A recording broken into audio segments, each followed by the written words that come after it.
Iti divino personal iti Diyos Ama, iso ni Ama Managelod, Ama Martiniano Managelod damagan talosig. Dayawek met iti divino personal iti Diyos Anak inadaga iso ni Ina Maria Conchita Santiago Ilagan. May iso na met iti nangirangtay kanya ni iti promise lang. Ket dayawek met iti duang ayat nga nagkapuanak isi Gabino Rosa, my father and my mother. Dayawek met iti katugangat Alejandra Juan Romero, taga Pangasinan Apo, nga mga kumutag Pangasinan. Dayawek met iti kapusok ni Teodora, kendi iti duang siblings mi damay kini Mark, maturog na tayo mic dito. Siyak ni Marcelino Dafon nga daditata tungpal tibilin Motherland Second Jerusalem, Barangay San Manuel, Nagilian Isabela, Cagayan Valley, Region 2, Philippines. At damit ikitagos mi kay Barangay Surcook, Nagilian Isabela. Kumuna nga pami iwarwalagawag dito iti penang sublimi iti pinukaw da nga sursuro ti kapupudnuan nga ari iti sangalubungan iso ni Ama Adan ken ni Ina Eva. Nga ni Ama Adan iso na iti pudpudno nga tao. So di kita sanong ka nga apit tao kagahang ka nga tao. Dapat amuyan tayo nga ni Ama Adan ti pudno nga tao. Kaya isugarot iti pinarswa. Isu ti pinarswa ni Tirawag. Ket pudno nga tao, pudno nga Diyos. Hanggang pinarason na nagbalin ko na ako eh. Amen. Pudno nga Diyos, pudno nga tao, isu na. Hangan lang nga nagbalita. Pinarswa garot iti Diyos. Ket da tayo iti kapututan na ni Ama Adan ken Ina Eva. Nga datayo kumakit at daydayaw tayo kanyada. Nga nga tilag na nga pantay daydayawon. Dayta ti pudno nga ari, nga kababaknangan, takuka na ti langit ken taga. Taamin met nga material nga napatawag diti rabaw ni na daga nga isuti apantay isagsagalot diti bagbagi tayo nagapo amin met kanya na ni inadaga. Hindi ka alahas tayo.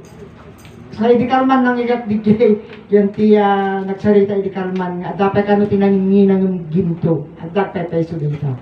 So, iti platinum. Nimnuwa pa mong gamit i-convert iti kwa, no, ngay, Hanggang pagbisti kami.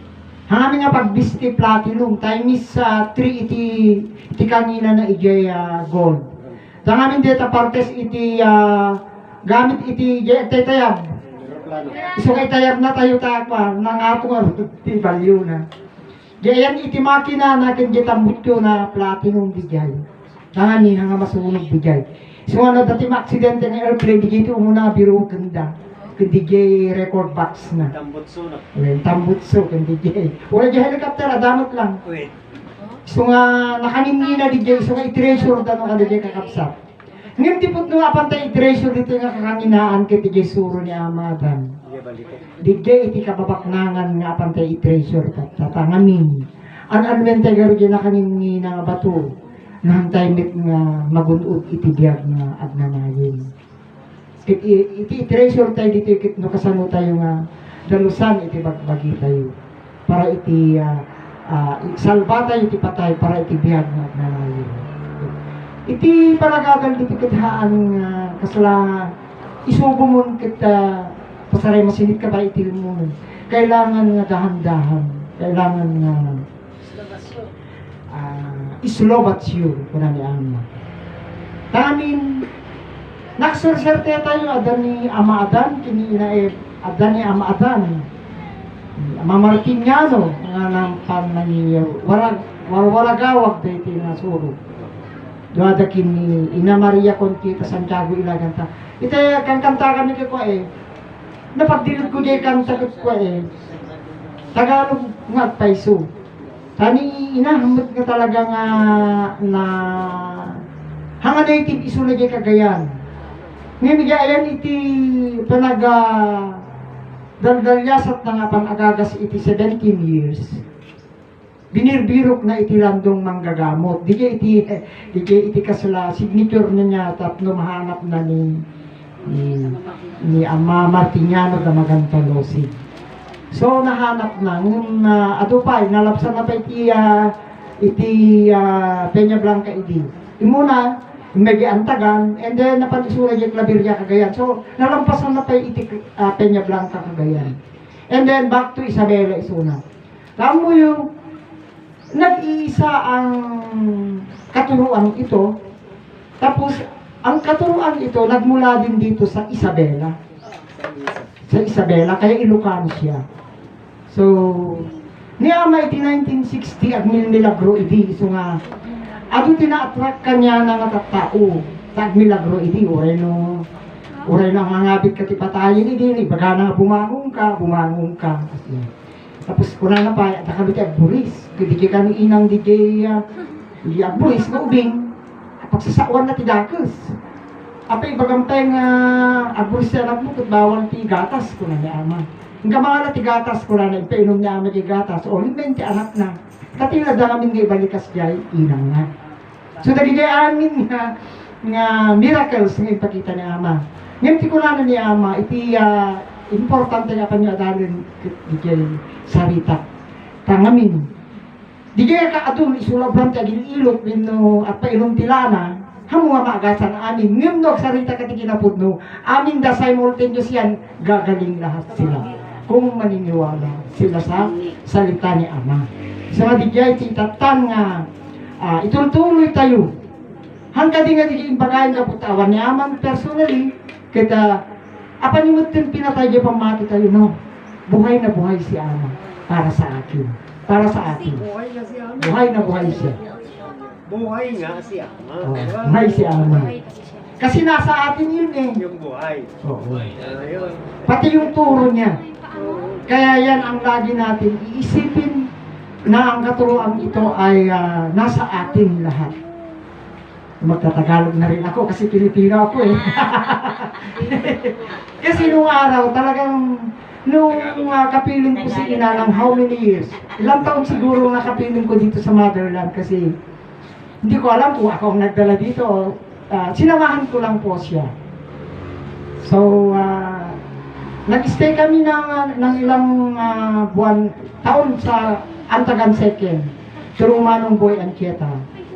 And then, tumira din kami sa kapatid niya si Manang Feli. Napakabait nila, si Manang Feli. Alam niyo ang kabuhayan namin doon napakasimple. So, simple. Kaya sabi ni Ama, simple the best. So, yung nasarita nga ibagata ka nung nagrigat ka ni iti abiyag na awang kwarta na. Datayo tikas eh. Datayo tikas ko na ni Ama. Kasi nung natay titaon casualty. Casualty, di ba? Nagadot English ka nga may parbeng nga dapat nga abuhin tayo. So nga nagsarsarita tayo kanya matag English tayo ko kwa, insige na isalutsud kanya. So, datayo tikas. Iti yung una na awat nga nga talaga iti agigim ti kwarta ta. Agigim gard niya maadam kat isuna di jayin iti Diyos. Ganda tayong anda na kilala. Hanga mga isuna iti eh. Haan nga dati ngay agbisti. Nga sa itatan nga patyandalan di tao nakakurbata, naka-Amerikana, nakasapatos iti naka-dress to kill ko na tayo di English. Kaya kasama nga naka-dress to kill ko na tayo mutin. At naka-idan mo ka na dress to kill di jay. Di ba? Binaduan dan ti Amerikana tapos at dati kahon na. Di jay ti makungkunan dress to kill. So, hantay nga gamitin di nga terminology, ta madidigyay. Madidigyay, dress to kill ko na. Agbisti tayo, may metpay. So, ito yung katuruan, alam mo di yung nag-platinum ngayon iti pamatik tama nung years before I come back to this place. Taon siguro pinapalabas. Siguro, hindi masingira kung ito dati sumpina ako natin korte, sampina. Siligayin. Tamin, siyempre nag-struggle at napamat iti albularyo. napanak manin iti hospital. Previously, siyempre, abay natakmutungag ko na. Kunanin niya pinalagi pa na di kapsat ko di nagsalita dito iti birthday niya. Amin inumundi kita iti di Dr. Gaspar ganyan. Kasi Gaspar po, di magasgas ka. Nagado. Kasi bawat check up, 5,000 mo. Saan ako kukuha eh? Wala naman akong trabaho kako. So, ito yung naramit ko. Ada di nagbuyag dito yung live view. So, very important yung live ninyo. Na-remind ako doon. Narinig ko yung salita. Ito yung birthday ni Ina. O, buhay na buhay pa rin ang diwa ng birthday ni Motherland kako. Doon ako nabuhay. Doon ako na-revive. So, pupunta ako. Alam mo, ang tuwa ko noon, maski napakahina ko. Kasi,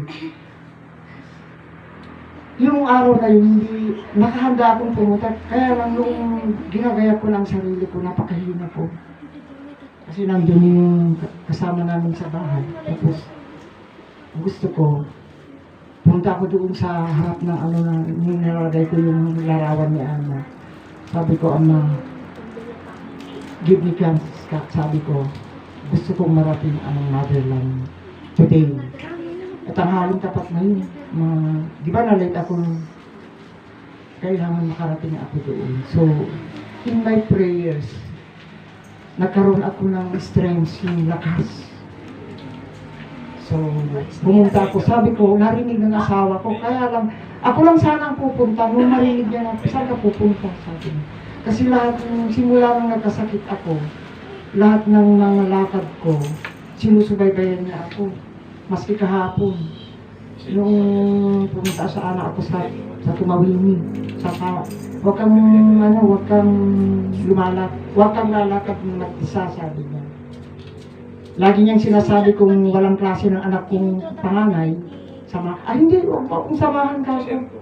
Yun, ako naman matigas ang ulo ko. Talaga, meron pa yung Pasko na bibili sana ako ng pang-Noche Buena. That was 2023.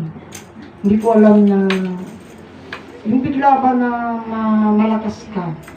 Kasi ang kalusugan natin, yan kung hindi natin alam ang Diyos, bigla lang na sumusulpot yung pagsubok sa ating buhay. Nasa on the way ako ngayon doon sa Dakwa, nasa Gamuna ako. Tamang-tama doon sa before yung bilihan ng Andox. Nahilo ako. Ay, hindi na ako bumili ng hindi ako nakapagpaalam sa bahay, kundi lang yung naglalabas sa bahay. Pupunta ako sa Gamu, bibili ako ng Andox kako. Yung lechon doon sa Andox. Nung nahilo ako, hindi na ako tumuloy doon sa bilihan ng Andox. That was Christmas Eve noon. Tanghaling tapat. Eve of Christmas. Sa Christmas ng Katoliko. Kasi sa atin naman dito, kasi ang Christmas is every day. Kasi wala naman nakakaalam kung kailan na ipanganak ang Diyos eh. Every day. Yeah. Noong dumiretso na ako sa hospital kasi ang taas ng blood pressure ko bigla. Maabot yata ng mga tinatap ako ng first na BP ko is 170. Tapos sabi nung nurse, nakilala ng pamangkin ko doon sa dialysis. Hindi ko pa naalala na may pamangkin pala ako doon. Kasi wala akong dalang cellphone. Hindi ko alam kung paano ko contact na naka-confine na ako. Kasi ayaw ko magpa-confine eh. Pero sabi nung nurse, kailangan na ma-confine ka kasi malapot yung dugo mo. Sabi niya. So, hindi naman ako nag-atubili na magpa-confine kasi yung kapatid ko na bunso, noong ma-high blood, biglang diretso na sa kasi namin, genetic kasi yun, sa dugo namin. Lahat ng mga kapatid ko, high blood. Kaya lang ang high blood kasi, ikaw rin ang nangangalaga sa kalusugan mo. Kung kain ka ng kain ng hindi sobra, ng mga excessive foods, doon ka makaka-high blood talaga. So, itong katuruan niya ito, kung malakas ang paniniwala mo at meron ka talaga na goal sa buhay, lalo na nalaman mo si Ama, ikaw rin yung kokontrol lahat ng gagawin mo. Number 1 yan. Self-control ay kang Ama. Kaya dito, marami kayong maririnig na salita na hindi namin ginagamit ang libro Biblia. Kasi ang libro Biblia, uray no, maski kahiga mo yan, hindi ka maisasalba niyan. Pero ang batayan kasi ng religion, Biblia. Na yung Biblia na yan, hindi naman gawa ng Diyos yan. Gawa ng tao yan. Kaya nagkaroon ng napakalawak na paniniwala ng religion dahil sa libro na yan. Yan ang nagkalat ng kasinungalingan, sabi niya. Kaya nung una kong makita si Ama, again sa ako sa sinasabi niya kasi nag-aral ako sa sa St. Joseph. Catholic school. Sa sectarian school sa Nagilian, Catholic school yun. Nung nag-aaral ako, behind ako doon sa paniniwala kasi alam mo naman kasi sa Catholic school kung hindi ka mayaman, hindi ka laging nakakapagsamba kasi ang nakikita ko kasi sa pagsamba sa Roman Catholic, kailangan nakabisti ka, nakasukat ka. Eh siyempre tinagan pwede. Siyempre anak may gatangan sa sapatos ko. Kung hindi kayo barong kanayin ako. Siyempre parang inferior ka, parang hindi niya ma-behind ka. Kasi mabayin ka, sumurot di simbaan ka. Makita mo sumurot di simbaan talaga. Well, groom sila, nakabisti. Kaya hindi ko rin pinangarap na lagi ako sa simbahan nun. Pero nung nagkaroon ng mga pagtuturo sa catechism, kasi yun ang pinaka-foundation mo para pumasok doon sa simbahan. When you are young, pag malit ka pa. Tata, at iti dinamat ko di ayan iti agisuru-suru. Kunak, apay ibagbagayo ni Adam kin Eva kunagbason. Among tinsagot na kanya, ubing kapay tapno maamwang. So, iti nakamwak dati nga siguro may salain isuna nga nagagal. Kit pinatik isuna. Samantalang di nagadal iti nakangat nga tukot hananay na sinagot di napaka-basic na tanong ko. Nga apay nga ibagbagay mo nagbasong da ang maadam kin ina Eva. Isu itatan, isu detati, irreprebil me. Binubuhay namin sa buong mundo na ang katuruang ito ay ito yung totoong hari at totoong reyna. Na hindi yung tinitingala natin na mayayaman ng mga tao, tinitingala natin na nagtuturo ng napakataas na antas ng mga religion kagaya ng Roman Catholic kasi sila yung pinaka-dominated na religion sa buong mundo. Na napakaliit na bansang Roma, yung kanilang kinalalagyan ngayon, yung Vatican. Napakayaman nila dahil ang daming nilang nalinlang na tao sa buong daigdig. Lalong-lalo na ang Pilipinas, napaka-fanatic sa ang Pilipinas kasi dito sa Southeast Asia, siya lang ang mag-isang tumayo na Catholic country. Kasi yung neighboring countries natin ay mga Muslims na. Kaya napakapalad natin na ang Pilipinas ay naibalik ni Ama Talosig para maipaliwanag yung katotohanan na hindi yung kasinungalingan na yan ang namuno sa atin. Kaya ako, noong, hindi ako laging nagsisimba, pero nung una kong pagtrabaho sa Kawayan at age of 16, ang panata yung boss ko noon, kasi dalaga pa yun pero may edad na. Nagtrabaho ako doon kasi hindi ako makapasok ng college noon kasi yung kapatid ko, yung si Roman, nauna akong graduate kasi nasa Maynila yun. Sabi niya, ako naman nag-aral, sabi niya, pero sa Maynila. Gusto ko sana mascom doon sa Baguio pero naputol. Kaya nagtrabaho na lang ako at the age of 16. Yung, kaya ko kinikwento ito tungkol doon sa paniniwala ko. Nung nandun ako, may panata ako na every